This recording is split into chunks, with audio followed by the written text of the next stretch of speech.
Hello friend, कैसे हैं आप लोग सभी। आई होप सभी अच्छे होंगे। आज साइंस का सेट नंबर 44 करेंगे। उससे पहले जो भी चैनल को सब्सक्राइब नहीं किए हैं वो चैनल को सब्सक्राइब कर लें तथा अपने दोस्तों में भी शेयर कर दें, ठीक है। जो भी दोस्त पिछला वीडियो नहीं देखे हैं वो चैनल के प्लेलिस्ट में जाकर के पिछला वीडियो को देख लें। और इसका टेलीग्राम चैनल का लिंक इस वीडियो के डिस्क्रिप्शन में दे दिया गया है और टेलीग्राम चैनल पर इसका PDF भी अपलोड कर दिया गया है, ठीक है। चलिए आज का पहला प्रश्न को देखते हैं। सेट नंबर 44 का पहला प्रश्न है कि जब सरल लोलक का आयाम बढ़ाया जाता है तो उसका आवर्तकाल होगा, ठीक है। आवर्तकाल पर क्या प्रभाव पड़ेगा, ठीक है। देखिए आवर्तकाल जो होता है किसी भी सरल लोलक का टी बराबर फॉर्मूला होता है आपको 2π√L/g, ठीक है। यहाँ जो है पाई एक कांस्टेंट, ठीक है। एल जो है इसका प्रभावी लंबाई है और जी क्या है यहाँ पर गुरुत्वीय त्वरण है, ठीक है। किस किस पर निर्भर करेगा, ये तो एल और जी पर ही निर्भर करेगा, ठीक है। जब यहाँ क्या करा है कि जब सरल लोलक का आयाम बढ़ाए तो आयाम बढ़ाए तो उसका आवर्तकाल क्या होगा। देखिए आयाम पर ये निर्भर नहीं करेगा, इसका आयाम पर आवर्तकाल क्या होगा, कुछ नहीं होगा, यही अपरिवर्तित रह जाएगा, जो कि ऑप्शन नंबर सी में दिया हुआ है। चलिए अगला प्रश्न है कि एक लड़की झूले पर बैठे झूलती है। जब लड़की खड़ी होकर झूलती है तो झूले में लगने वाला समय क्या होगा, नहीं आवर्तकाल क्या होता है, टी बराबर 2π√L/g होता है, ठीक ना।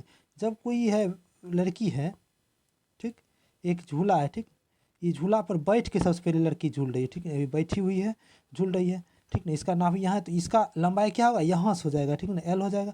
जब ये खड़ी हो जाएगी यानी इस झूला है तो इस पर जब खड़ी हो जाएगी इसका लंबाई लगभग यहाँ चलाएगा, यानी क्या हुआ, एल का मान क्या होगा, घटा है, ठीक ना। एल का मान जब घटेगा इसके साथ जो है टी के साथ एल कैसा संबंध बना रहा है, तो ये समानुपातिक संबंध बना रहा है, यानी एल का मान घटेगा तो टी का मान भी घटेगा। ये हमसे क्वेश्चन में क्या पूछा है, तो झूलने वाले लड़की का समय क्या हो जाएगा, जब एल का मान घटेगा यानी खड़ी हो जाएगी तो एल का मान घट जाएगा, तो एल का मान घटेगा तो उसका समय क्या हो जाएगा, कम हो जाएगा, जो कि ऑप्शन नंबर ए में दिया हुआ है, ठीक। चलिए अगला प्रश्न है,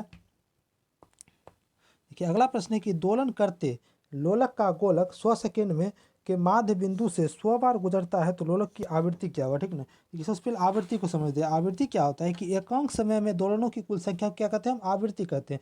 यानी क्या होगा कि 1 सेकेंड में जितना दोलन होगा उसे ही हम क्या करेंगे, आवृत्ति कहेंगे, ठीक ना। आप देखिए एक दोलन को आप समझते हैं, एक दोलन कैसे होगा, जैसे एक कोई वस्तु है, ठीक ना, ये मध्य स्थिति में है। जब ये यहाँ से वस्तु यहाँ जाती है तो ये अर्ध दोलन ही हुआ, ठीक ना।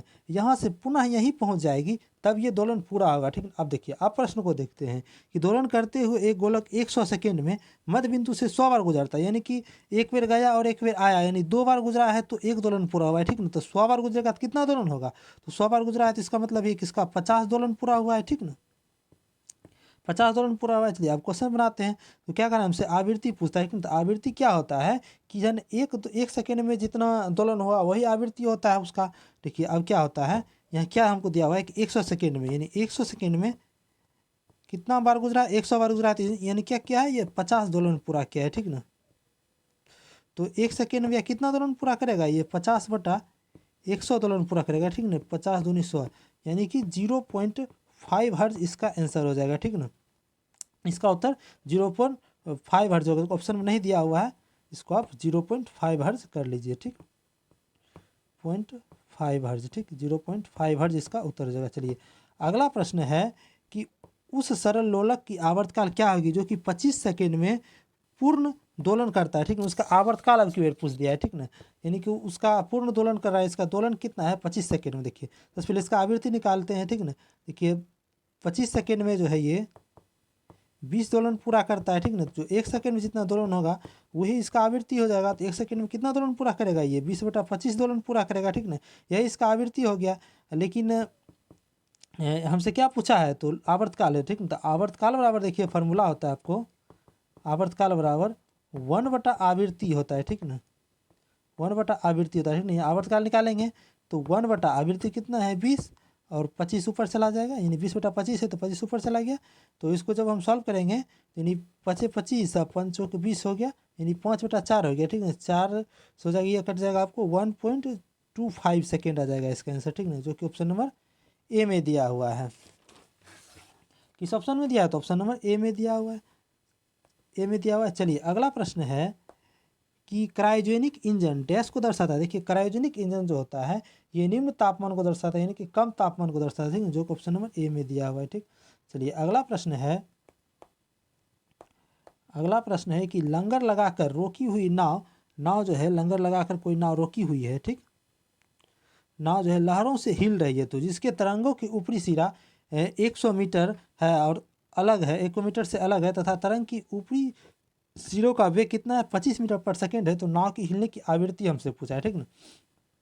अब देखिए इसको कैसे बनाएंगे। तो क्या करा है कि लंगर डालकर कोई नाव रोकी हुई, तो जिसके तरंगों की ऊपरी सिरा 100 मीटर है, लंगर डाला हुआ है तो तरंग कैसा होगा इसका, समुद्र की तल का तरंग ऐसा होगा, ठीक ना, ऐसा है।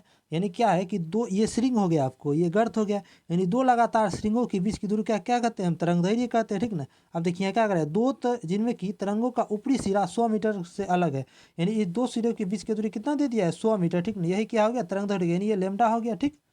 और इस हमसे भी दे दिया है, यानी सिरों का वेग, यानी इस सिरा का जो वेग है, यानी भी हमें दे दिया है 25 मीटर पर सेकेंड, ठीक ना। देखिए फॉर्मूला होता है आपको v बराबर एन लेमडा, ठीक ना। इससे हमसे क्या पूछा, आवृत्ति पूछा है, तो आवृत्ति हो गया एन, एन बराबर क्या हो जाएगा, v बाय लेमडा, ठीक। तो v बाय लेमडा हो जाएगा। अब देखिए v हमको क्या है 25 बटा लेमडा मेरे पास है 100, तो कितना हो गया 0.25 हर्ज हो जाएगा, ठीक ना, जो कि ऑप्शन नंबर बी में दिया हुआ है। चलिए अगला प्रश्न है कि घड़ी में जो है क्वार्ट्ज क्रिस्टल का कार्य न्यूटन पर आधारित होता है, ठीक ना। क्वार्ट्ज क्रिस्टल जो होता है घड़ी का, वो होता है आपको पीजो इलेक्ट्रिक प्रभाव पर आधारित, ठीक। इसका सही उत्तर ऑप्शन नंबर डी हो जाएगा। चलिए अगला प्रश्न है कि थॉमस फ्लास्क में उष्मा का क्षय रोका जाता है, ठीक ना, किस विधि द्वारा, ठीक ना। देखिए थर्मस फ्लास्क, थर्मस जो है, देखेंगे आप जब कोई थर्मस है, इसमें जब आप भोजन को रख देते हैं, तो ये जो है ना शाम तक ही, अगर ठंडा भोजन रखें तो शाम तक ठंडा ही रहेगा, और गर्म रखें तो ये गर्म ही रहता है। तो ये किस विधि से होता है, इसमें जो है चालन, संवहन और विकिरण, ये तीनों चीज़ को है ना इसमें रोक दिया जाता है, ठीक ना। इसमें किसको रोका जाता है, तो चालन, संवहन और विकिरण, जो कि ऑप्शन में डी में दिया हुआ है, ठीक। चलिए अगला प्रश्न है कि आभासी और सीधी छवि के लिए दर्पण का आवर्धन क्षमता क्या होना चाहिए। देखिए दर्पण का आवर्धन क्षमता कब होती है, जब देखिए आभासी प्रतिबिंब बनता है, जब देखिए आभासी कहिए या इसी को हम काल्पनिक कहते हैं, काल्पनिक प्रतिबिंब बनता है तो इसका आवर्धन क्षमता क्या होता है, तो पॉजिटिव होती है, ठीक ना। जब कैसा प्रतिबिंब, यानी वास्तविक प्रतिबिंब बनता है, वास्तविक प्रतिबिंब बनता है तो इसका आवर्धन क्षमता क्या होता है, निगेटिव होता है, ठीक ना। अब देखिए क्वेश्चन में क्या करा है कि आभासी और सीधी छवि के लिए दर्पण का आवर्धन करनी, आभासी प्रतिबिंब बना है, दर्पण का जो आवर्धन क्षमता हो जाएगा वो पॉजिटिव हो जाएगा, जो कि ऑप्शन नंबर सी में दिया हुआ है। कि अगला प्रश्न है कि दिए गए विकल्पों में से मोम के प्रकार को पहचाने। देखिए ऑप्शन ए है कि स्पर्मेसिटी, बी है पैराफिन, सी है कार्बोना, ठीक नहीं, ये सभी जो है ना मोम ही है, ठीक है, जो कि ऑप्शन नंबर डी में दिया हुआ है, ये सभी, इसका सही उत्तर ऑप्शन नंबर डी हो जाएगा। चलिए अगला प्रश्न है कि तापीय अपघटन के दौरान अमोनियम नाइट्रेट उत्पन्न करता है, क्या उत्पन्न करता है। देखिए अमोनियम नाइट्रेट जो NH4NO3 है, इस पर जब हम टेम्परेचर देते हैं तो ये क्या उत्पन्न करता है, ये उत्पन्न करता है आपको N2O गैस और H2O उत्पन्न करता है, ठीक ना, यानी N2O और जल को उत्पन्न कर रहा है, जो कि ऑप्शन नंबर बी में दिया हुआ है। चलिए अगला प्रश्न है कि गन पाउडर किस मिश्रण के बनता होता है। देखिए गन पाउडर जो होता है वो किसका बना होता है, देखिए गन पाउडर जो होता है ये आपको कार्बन से बना होता है, ये कार्बन हो गया। उसके बाद आप पोटेशियम नाइट्रेट रहता है, और इसमें क्या रहता है, सल्फर रहता है, ठीक ना, सल्फर रहता है, ठीक ना। देखिए कार्बन इसमें कितना रहता है, तो कार्बन रहता है 75%, पोटेशियम नाइट्रेट रहता है आपको 15%, अब बचा कितना, तो 10%, 10% आपको सल्फर रहता है, ठीक ना। देखिए चारकोल के जगह पर, यानी कार्बन के जगह पर हम चारकोल भी लिख सकते हैं, ठीक ना, चारकोल को ही कार्बन कहते हैं, ठीक ना। आप देखिए ऑप्शन देखते हैं, ऑप्शन सी में दिया हुआ है गन पाउडर किसका मिश्रण है, तो ऑप्शन सी में दिया है चारकोल, सल्फर एवं पोटेशियम नाइट्रेट तीनों का बना है, जिसका सही उत्तर ऑप्शन नंबर सी हो जाएगा। चलिए अगला प्रश्न है कि अल्फा बीटा गामा किरणों की वेदन क्षमता को अवरोही क्रम यानी घटते क्रम, यानी इसमें क्या हुआ कि सबसे ज़्यादा भेदन क्षमता होता है गामा का, ठीक ना, उससे कम होता है आपको बीटा का, और सबसे कम भेदन क्षमता होता है आपको अल्फा का, ठीक ना, जो कि ऑप्शन नंबर बी में दिया हुआ, यही अवरोही क्रम हो गया। चलिए अगला प्रश्न है कि आयरन ऑक्साइड का रासायनिक सूत्र डैश होता है। देखिए आयरन यानी लोहा जब ऑक्सीजन के साथ अभिक्रिया करता है तो ये Fe2O3 बनाता है, ठीक ना, यही जंग है, ठीक ना, इसी को ही हम आयरन ऑक्साइड कहते हैं, ठीक ना। आयरन ऑक्साइड का फॉर्मूला क्या हो गया Fe2O3, ठीक है, जो कि ऑप्शन नंबर बी में दिया हुआ है, ठीक।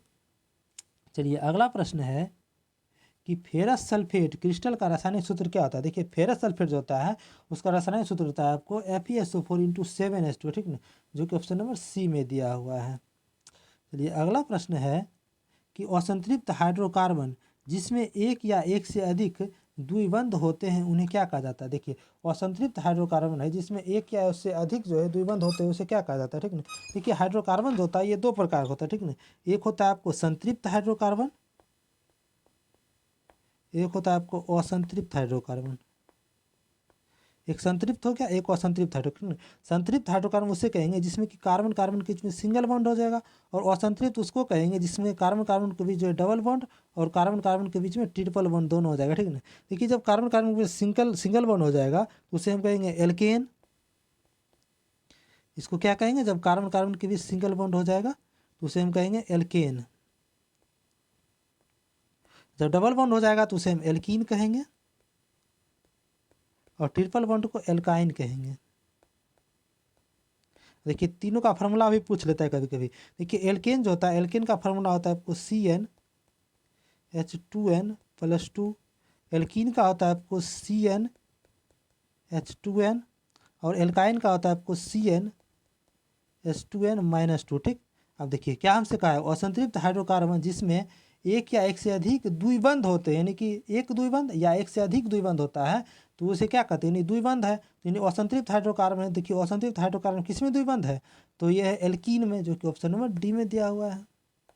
प्रश्न निम्नलिखित में से कौन सा एक समुद्र से संबंधित नहीं है?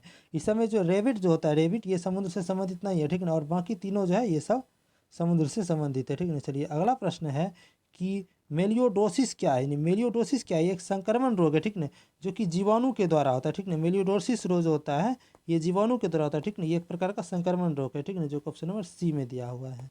चलिए, अगला प्रश्न है कि डैश पौधों के नर प्रजनन अंग, इस समय से कौन सा जो है पौधे के नर प्रजनन अंग? तो ये समय से पुंकेसर है नर प्रजनन अंग, जो कि ऑप्शन नंबर डी में दिया हुआ है। चलिए, अगला प्रश्न है कि जीका वायरस किसके द्वारा मनुष्य में संचरित होती है? जीका वायरस जो होता है ये मच्छर के द्वारा संचरित होता है, ठीक ना।